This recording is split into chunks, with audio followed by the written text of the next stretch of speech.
لاہور کے موسم کی تو ناظرین شہر کے مختلف علاقوں میں بارش کا سلسلہ جاری ہے۔ موسم خوشگوار ہو گیا ہے۔ لکشمی چوک، شملہ پہاڑی، گڑھی شاہوں، ریلوے اسٹیشن اور اطراف میں بارش جاری ہے۔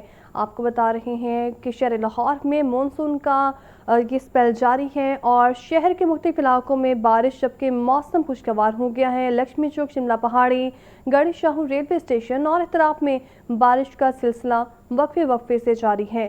آپ کو بتا رہے ہیں شہر کے مختلف علاقوں میں موسلادھار بارش کا سلسلہ وقفے وقفے سے جاری ہے۔ موسم خوشگوار ہو گیا ہے اور آپ کو بتائیں کہ اس وقت شہر لاہور کے لکشمی چوک اور شملہ پہاڑی، گڑھی شاہوں جبکہ دیگر علاقوں میں بھی بارش کا سلسلہ وقفے وقفے سے جاری ہے۔ کہیں ہلکی تو کہیں تیز بارش کا سلسلہ جاری ہے۔ شہر کے مختلف علاقوں میں بارش، موسم خوشگوار ہو گیا ہے۔ آپ کو بتائیں کہ لکشمی چوک، شملہ پہاڑی، گڑھی شاہوں، ریلوے اسٹیشن اور اطراف میں بارشی پانی بھی جاری ہے۔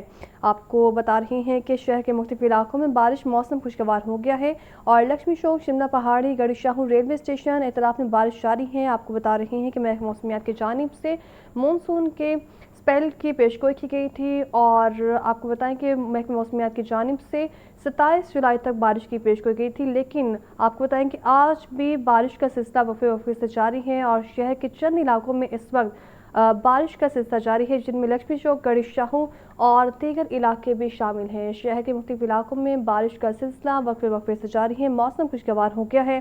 لکشمی چوک، شملہ پہاڑی، گڑھی شاہوں، ریلوے اسٹیشن اور اطراف میں بارش کا سلسلہ وقفے وقفے سے جاری ہے۔ متعلقہ اداروں کی جانب سے آپ کو بتائیں کہ تمام تر انتظامات جو ہے وہ مکمل کیے جا رہے ہیں اور تاکہ بروقت ہی نکاسی آپ کے لیے جو ہے بھرپور انتظامات کیے جائیں۔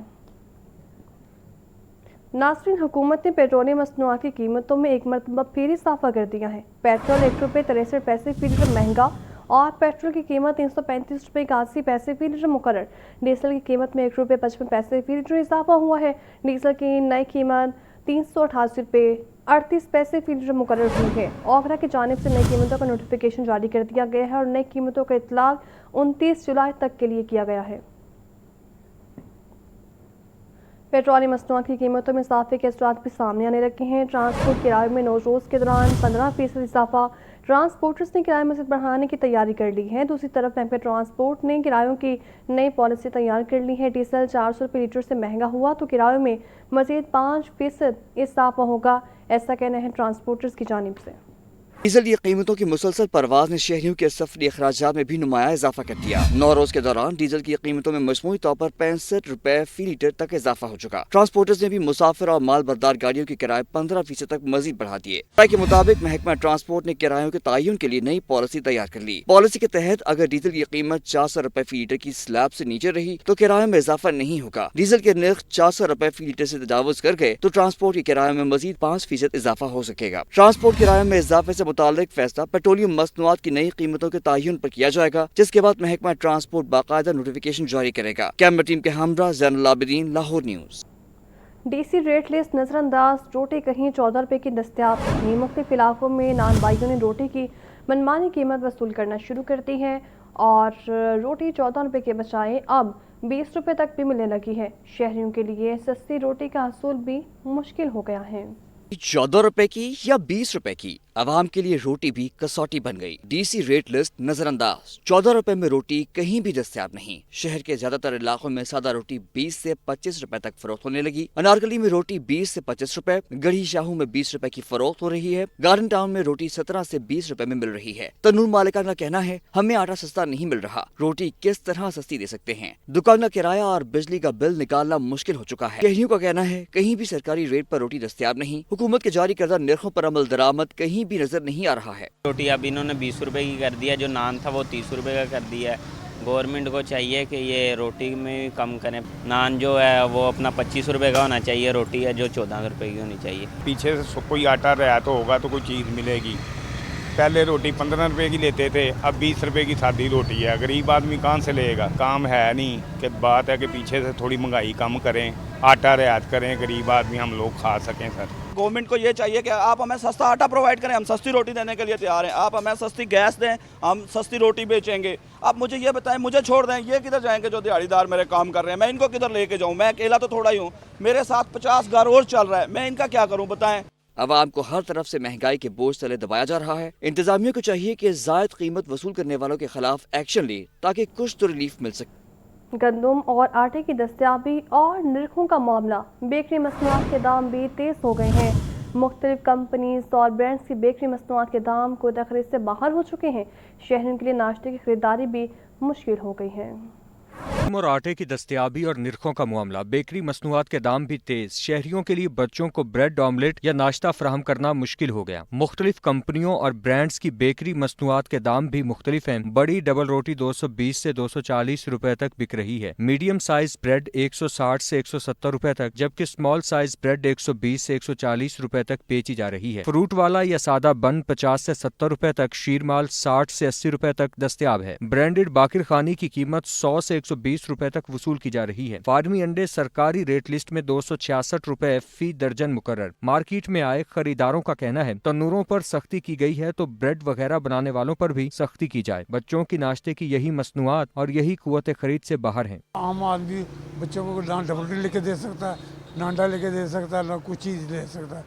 تندوروں پہ انہوں نے سختی کی، یہاں سختی نہیں کر سکتے، یہاں پر بھی سختی تاکہ کم از کم ایک معیار برقرار ہے اور دوسرا قیمت جو ہے نا وہ برقرار ہے۔ غریب آدمی ہے جس کی 30,000 40,000 تنخواہ ہے، وہ یہ چیزیں کیسے افورڈ کرے گا؟ اور جس کے 2-3 بچے ہیں وہ تو بیچارہ کچھ کر ہی نہیں سکے گا یہاں رہ کے۔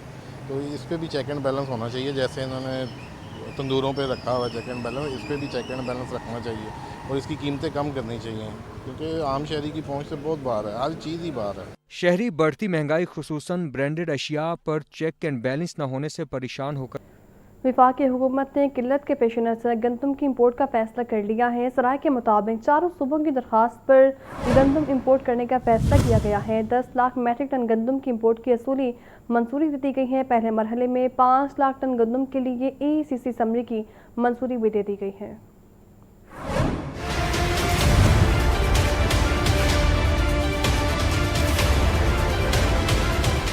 وفاقی وزارت نیشنل فوڈ سیکورٹی کے 10ویں بورڈ اجلاس میں گندم کی درآمد کی اصولی منظوری دی گئی۔ ذرائع کے مطابق چاروں صوبوں کی رضامندی کے بعد گندم درآمد کرنے کا فیصلہ کیا گیا۔ 10 لاکھ میٹرک ٹن گندم درآمد کرنے کی منظوری دی گئی ہے۔ ذرائع کا کہنا ہے پہلے مرحلے میں 5 لاکھ میٹرک ٹن گندم کی درآمد کے لیے اقتصادی رابطہ کمیٹی کو اسمبلی بھجوائی جائے گی۔ اس کے علاوہ چاروں صوبوں سے گندم کی کمی سے متعلق تازہ اعداد و شمار بھی طلب کر لیے گئے ہیں۔ نیشنل فوڈ سیکورٹی حکام کے مطابق ECC کی منظوری کے بعد گندم درآمد کرنے کا باقاعدہ عمل شروع کر دیا جائے گا۔ کیمرہ ٹیم کے ہمراہ عمران اکبر، لاہور۔ وزیر اعلیٰ پنجاب مریم نواز کا زرعی ترقی کے لیے انقلابی اقدام، پنجاب کے کسانوں کے لیے لیب آن ویلز پروگرام لانچ کر دیا گیا ہے۔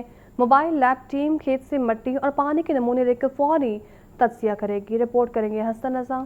آپ کی زراعت ڈیجیٹل دور میں داخل، کھیت پر ٹیسٹ، موقع پر رپورٹ، فوراً رہنمائی۔ وزیر اعلیٰ پنجاب مریم نواز نے پنجاب کے کسانوں کے لیے انقلابی پروگرام لیب آن ویلز لانچ کر دیا۔ کسان کی ایک کال پر موبائل لیب ٹیم کھیت سے مٹی اور پانی کے نمونے لے کر فوری تجزیہ کرے گی۔ زمین کی رپورٹ میں ضرورت کے مطابق کھادوں اور مناسب فصلوں کی سفارشات شامل کی جائیں گی۔ کسان اپنے موبائل پر ایک کلک سے مٹی اور پانی کی مکمل ڈیجیٹل رپورٹ دیکھ سکیں گے۔ لیب آن موبائل کی شفافیت اور کڑی مانیٹرنگ یقینی بنانے کے لیے سینٹرل کنٹرول روم فعال۔ وزیر اعلیٰ پنجاب مریم نواز نے اجلاس سے خطاب کرتے ہوئے کہا کہ پنجاب میں زراعت کو روایتی طریقوں سے نکال کر سائنسی اور ڈیجیٹل دور میں داخل کر دیا۔ ہمارا ہدف کسان کی پیداواری لاگت کو کم کرنا اور فی ایکڑ حاصل ہونے والی آمدن کو بڑھانا ہے۔ مٹی کی درست جانچ پڑتال اور متوازن کھادوں کا استعمال ہی پنجاب کو زرعی طور پر خود کفیل بنائے گا۔ مٹی اور پانی کی ٹیسٹنگ نتائج کو فوری طور پر موبائل ایپ میں درج کر دیا جائے گا۔ ٹیسٹنگ مکمل ہوتے ہی مٹی اور پانی کی سائنسی رپورٹ کا موقع پر ہی فوراً اجرا ہوگا۔ اجلاس میں وزیر اعلیٰ کو بتایا گیا کہ لیب آن ویلز پروگرام کے تحت سالانہ 15,000 کسانوں کو تربیت دی جائے گی، جبکہ real time cloud data storage کے ذریعے پنجاب کا ڈیجیٹل GPS سوائل میپ تیار کیا جائے گا۔